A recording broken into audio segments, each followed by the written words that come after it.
পৃথিবীতে আল্লাহ যত রোগ দিয়েছেন, চারটি খাবারের মধ্যে সব রোগের মোটামুটি শেফা ঢুকিয়ে দিয়েছেন। সুবহানাল্লাহি বিহামদি। এই চারটি খাবার এত উপকারী, ম্যাক্সিমাম রোগের চিকিৎসায় এগুলা ব্যবহার হয়ে থাকে। আদি যুগ থেকে ব্যবহার হতো।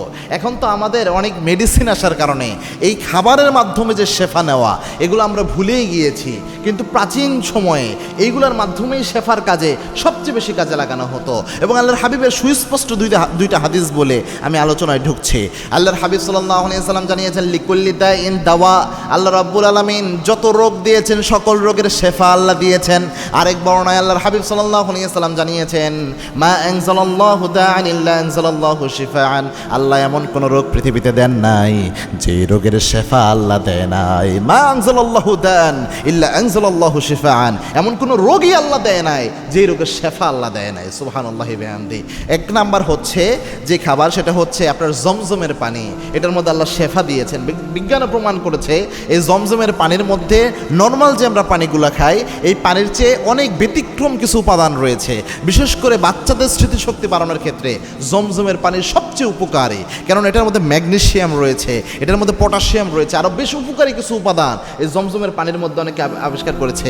এবং একটা মানুষের স্মৃতিশক্তি বাড়ানোর জন্য ব্রেনে উপকারী কিছু উপাদান ঢেলে দেয় যারা জমজমের পানি খায়।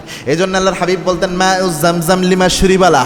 জমজমের পানি যে যে নিয়তে খায়, ওই নিয়ত আল্লাহ পূরণ করে দেয়। আল্লাহর হাবিব সব পানি বসে খেতেন, কিন্তু জমজমের পানি আল্লাহর হাবিব দাঁড়ায় খেতেন।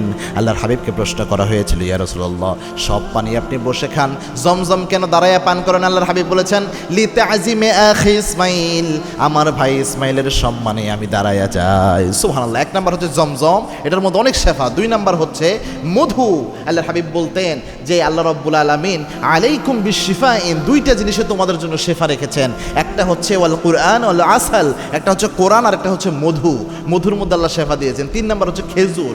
খেজুরে থাকা ম্যাগনেসিয়াম, গ্লুকোজ, ফ্রুক্টোজ, এই যে উপাদানগুলো আল্লাহ দিয়ে দিয়েছেন, এই প্রত্যেকটা শরীরের জন্য উপকারী এবং হাজার রকম রোগের ক্ষেত্রে এই খেজুর আপনাকে প্রোটেকশন দেয়। সুবহানাল্লাহ। চার নাম্বার হচ্ছে কালো জিরা। আল্লাহর হাবিব বলতেন যে কালো জিরা এমন উপাদান, মৃত্যু ছাড়া যে কোনো রোগের শেফায় এই কালো জিরা কাজে লাগে।